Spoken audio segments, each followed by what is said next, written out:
Shalom, salam sukacita buat kita semuanya.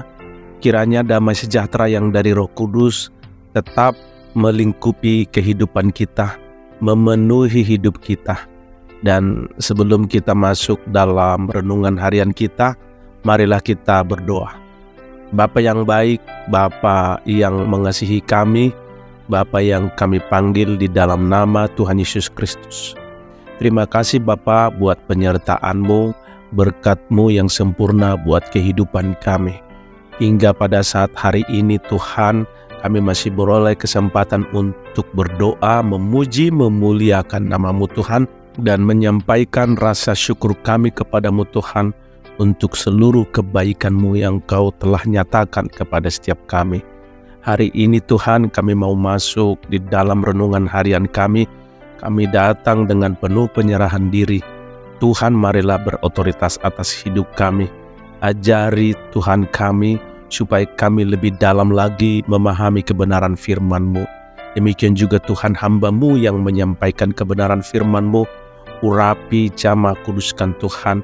Biarlah Tuhan yang melayakkan hamba-Mu untuk dapat menyampaikan kebenaran firman-Mu lewat renungan harian ini.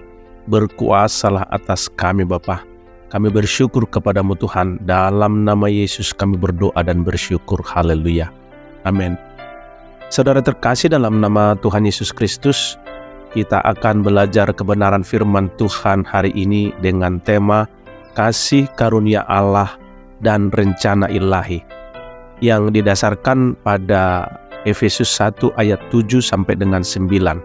Demikian bunyi kebenaran firman Tuhan.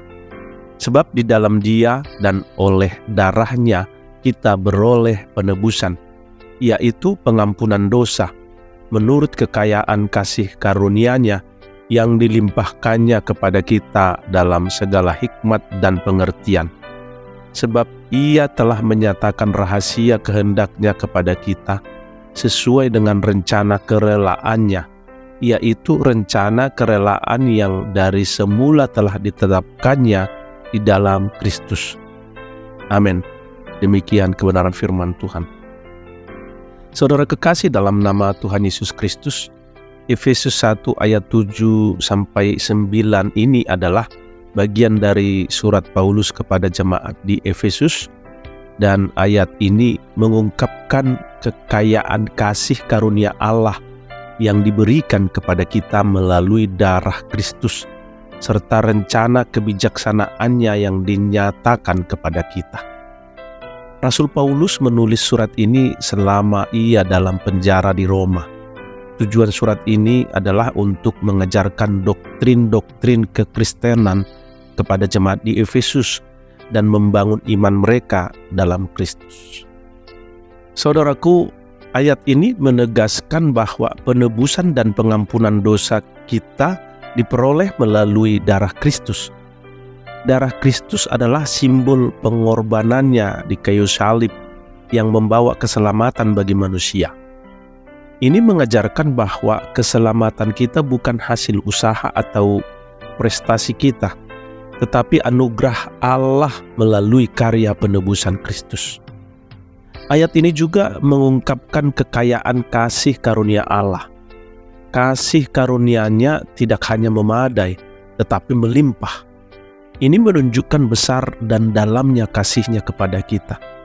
Kita tidak layak menerima pengampunan, tetapi Allah memberikan anugerah-Nya dengan murah hati. Paulus juga menyampaikan bahwa Allah telah memberitakan kepada kita rencana kehendak-Nya melalui hikmat dan pengertian rohania. Ini merujuk kepada rencana penyelamatan dan tujuan Allah dalam Kristus. Rencana ini mencerminkan kebijaksanaan ilahi yang mengungkapkan rancangan baik-Nya bagi umat manusia. Ayat ini mengajarkan bahwa rencana Allah selalu memiliki maksud baik. Tujuannya adalah untuk membawa kita kepada keselamatan dan kehidupan yang bermakna. Pengampunan dosa dan rencananya adalah bukti cinta dan kebaikannya yang tiada tara.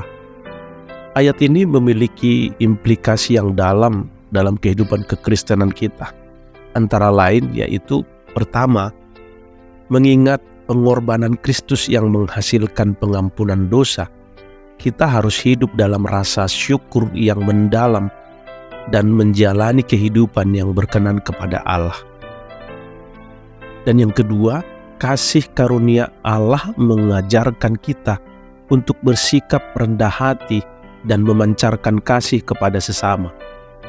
Kita harus belajar untuk memperlakukan orang lain dengan murah hati, seperti Allah telah memperlakukan kita.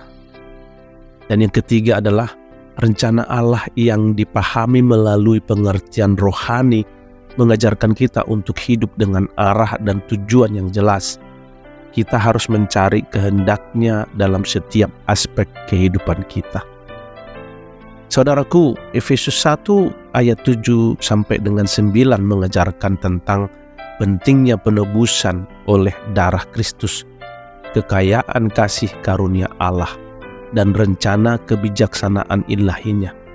Ini adalah pengingat akan pentingnya hidup dalam rasa syukur, rendah hati, dan mengikuti kehendak Allah dalam setiap langkah kita.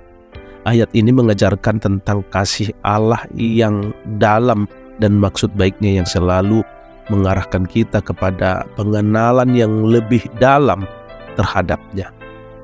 Saudara terkasih dalam nama Tuhan Yesus Kristus, marilah kita tutup renungan harian ini dengan doa.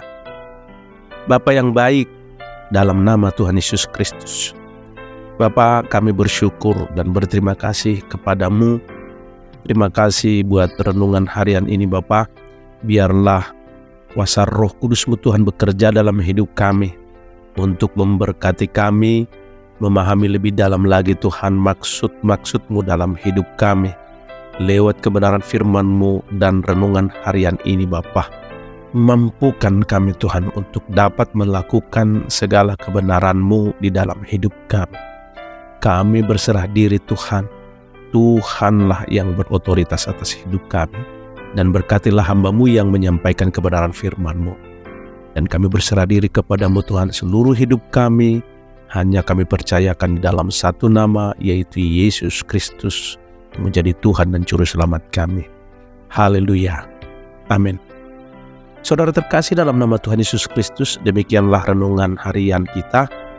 Kiranya renungan ini menjadi berkat bagi kita semuanya. Sampai bertemu kembali dalam renungan harian berikutnya. Terima kasih, Tuhan Yesus memberkati kita semua. Haleluya. Amin.